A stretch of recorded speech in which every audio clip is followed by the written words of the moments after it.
어제 하루 코로나19 확진 환자 280명 새로 확인됐습니다. 이틀 연속 200명대지만 여전히 일일 증가 확진자가 세 자릿수로 불안한 상황입니다. 취재기자 연결해서 자세한 내용 들어보죠. 신현준 기자.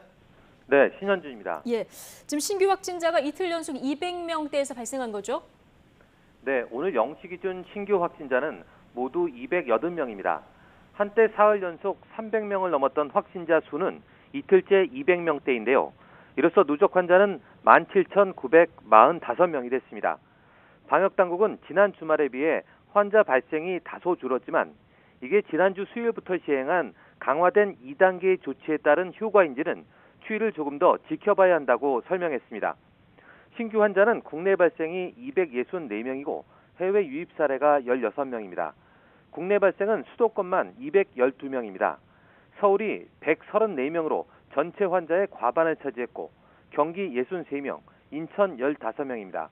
또 전국 대부분 지역에서도 신규 환자가 확인됐습니다.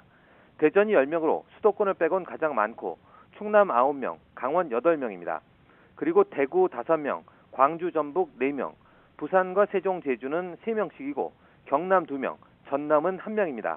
경북과 울산에선 확진자가 나오지 않았습니다. 추가 사망자는 1명 발생해 누적 사망자는 310명으로 늘었습니다. 또 완치 후 67명이 격리 해제됐지만 격리 중인 환자는 3,349명으로 늘었습니다. 위중증 환자는 6명 늘어 38명이 됐습니다. 이런 가운데 중앙재난안전대책본부가 지자체로부터 코로나19 조치사항을 보고받고 또 점검을 했죠. 어떤 내용입니까? 먼저 서울은 대중교통과 물류시설에 대한 방역을 강화합니다. 지하철에선 마스크를 착용하지 않은 승객을 특별 단속하고 택시는 마스크 미착용자를 의무적으로 승차 거부하도록 했습니다. 물류시설은 의류나 조끼 등 물품의 공동 사용을 금지하고 하역이나 분류, 배송, 전 과정에서 비대면과 전신 소독 시스템 구축을 권장합니다. 인천은 연안 여객 터미널과 선착장에 대한 방역을 강화해 입도객에 대해 발열 확인 후 손목 밴드를 착용하도록 할 계획입니다.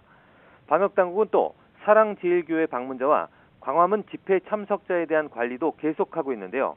현지 역학조사 등을 통해 확보한 교회 관련 자료와 기지국 정보 등을 활용해 확보한 집회 참석자 정보 등을 분석해 오늘 중으로 명단을 지자체에 통보하겠다고 밝혔습니다. 지금까지 사회부에서 YTN 신현준입니다.